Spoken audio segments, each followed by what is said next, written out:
स्वागत है आपका हमारे वीडियो में। मैं आनंद दुबे लाया हूं आज के लिए आपका एक बेहतरीन टॉपिक, जिसे हम लोग विलोपन विधि के नाम से जानते हैं। तो चलिए शुरू करते हैं अपना विलोपन मेथड।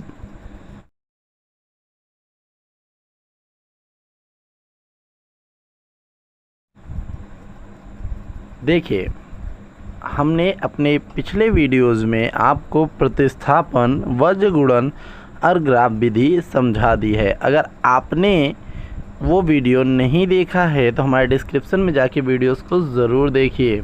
चलिए समझाते हैं आपको हम अपना आज का विधि, जिसका नाम है विलोपन मेथड। तो चलिए विलोपन मेथड समझते हैं कि क्या होता है। तो आप जानते हैं कि जैसा मान लीजिए आपके पास दो समीकरण दिए हुए रहते हैं।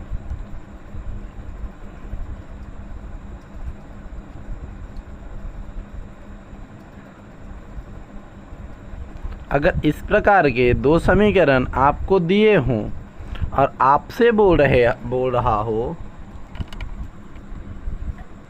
कि आपको इनका विलोपन मेथड करना है, तो आप इसमें सबसे पहला जो रूल है उसे समझने का प्रयास करिए कि या तो हमें ये यक्स यक्स वाला बराबर करना है या तो हमें ये वाई वाई वाला बराबर करना है।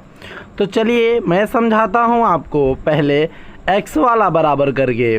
चलिए, अगर हम अब आपको बस एक चीज़ समझना है, यहाँ पे जो अंक हैं उन्हें आप अलग समझिए। जैसे कि ये 2, ये 3 और ये 6। यहाँ पे जहाँ पे कुछ नहीं वहाँ पे 1 माना जाता है मेरे दोस्तों, और यहाँ पे 3।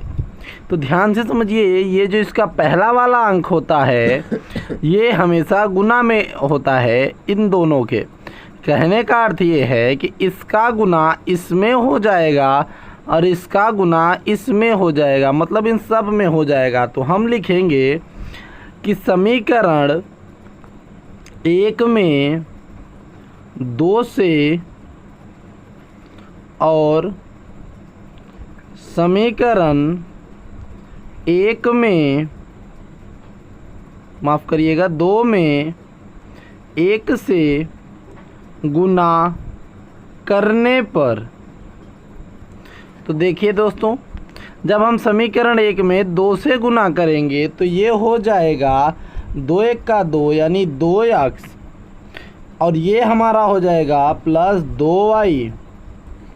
उसी तरीके से ये हो जाएगा हमारा 3 जो है 2 से गुना होने के बाद 6 बन के आएगा।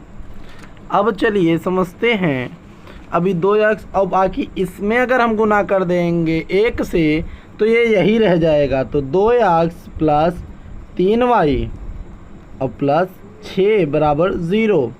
अब आपको एक चीज़ समझनी है यहाँ पे कि ये जो 2x है ये 2x है, दोनों प्लस प्लस में हैं, तो हम यहाँ पे माइनस लगाएंगे। इसको हम लोग माइनस लगाते हैं तो ये वाला भी माइनस हो जाएगा और ये वाला भी माइनस हो जाएगा। इस तरीके से ये 2x वाला कट जाएगा और ये 2y में से 3y जाएगा तो माइनस y आएगा, और यहाँ पे 6 में से 6 गया तो ये 0 आ गया और ये बराबर 0। तो याद रखिएगा कि y बराबर यहाँ पर 0 आया। अब हम देखते हैं कि y का मान समीकरण 1 में रखने पर, जब हम y का मान समीकरण 1 में रखते हैं तो देखिए समीकरण 1 है x प्लस वाई प्लस 3। तो यहाँ पे हम लिखेंगे x प्लस और y के जगह पे 0 लिखेंगे, प्लस 3 बराबर 0, और x जो है और अभी ये बचा x प्लस 3 बराबर 0 और x बराबर -3। ये हमारा सॉल्व होके आ गया। यदि अगर कभी आपको ऐसा लगे कि आपके द्वारा लाए गए आंसर गलत हैं तो आप इसका चेकिंग भी कर सकते हैं। वो कैसे, चलिए हम बताते हैं। जैसे आपका समीकरण नंबर 1 जो दिया है वो दिया है कि x प्लस वाई प्लस 3 बराबर 0। आपको करना क्या है, जो x और y का मान आया है उसको रख देना है। तो हमारा y का मान जो है 0 है और x का मान -3 है। तो हमने y का मान 0 रख दिया और 3 रख दिया। अब आप ध्यान दीजिए, तो 3 + 3 बराबर 0, तो यानी 0 बराबर 0। तो इसका मतलब अगर आपको कभी भी ऐसा लगे कि आपका मान गलत आ रहा है तो आप इस तरीके से उसको वेरीफाई कर सकते हैं कि आपका मान कहीं गलत तो नहीं।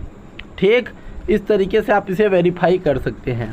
चलिए हम दूसरा तरीका समझते हैं कि हम इसी समीकरण को कैसे दूसरे तरीके से भी कर सकते हैं। चलिए हम समीकरण को लिख लेते हैं मेरे दोस्तों। इधर लिख लेते हैं कि x प्लस वाई प्लस 3 बराबर 0 और 2x प्लस 3y प्लस 6 बराबर 0। अब इसमें देखिए, उस वाले में हमने x को बराबर किया था, इसमें हम इस y को बराबर करेंगे। तो आप देखेंगे हम इसमें कितने का गुना कर दें कि ये 3y बन जाए। तो दोस्तों इसमें हम 3 का गुना करेंगे तो हम लिखेंगे कि समीकरण 1 में 3 से और 2 में 1 से गुना। अब भैया कहाँ से 3 और 1 आता है, याद रखिएगा इस 3 का गुना इस सब में, और यहाँ पे जब कुछ नहीं है तो 1 का गुना इसमें। तो ये हो जाएगा दोस्तों 3x प्लस 3y प्लस 9 बराबर 0, और ये हो जाएगा 2x प्लस 3y प्लस 6 बराबर 0। तो अब हम देखेंगे तो ये दोनों प्लस प्लस में हैं तो हम इसे माइनस में ले जाएंगे, जिसकी वजह से ये माइनस होगा और ये भी माइनस होगा। अब आएगा यहाँ पर ये 3 पूरा कैंसिल होगा और 3 में से 2 गए तो यहाँ पे x उतरेगा, और 9 में से 6 गया तो यहाँ पे 3 उतरेगा, और ये प्लस में है और ये बराबर 0 है तो x बराबर -3 आएगा। अब x का मान समीकरण 1 में रखने पर जब हम समीकरण 1 में मान रखेंगे तो ध्यान से समझिएगा दोस्तों कि हमारा आंसर जो होगा वो x प्लस वाई प्लस 3, यानी समीकरण 1 में रखने पर x का मान -3 प्लस y प्लस 3 बराबर 0, और ये 3 से 3 कैंसिल हो गया और ये y बराबर 0 आ गया। तो हमने फिर से देखा कि यहाँ पर भी हमारा देखिए ध्यान से कि y बराबर 0 मिला और यहाँ पर भी y बराबर 0 मिला, और आप देखेंगे कि यहाँ पे हमें x बराबर 3 मिला है और हमें यहाँ पर भी x बराबर 3 ही मिला है।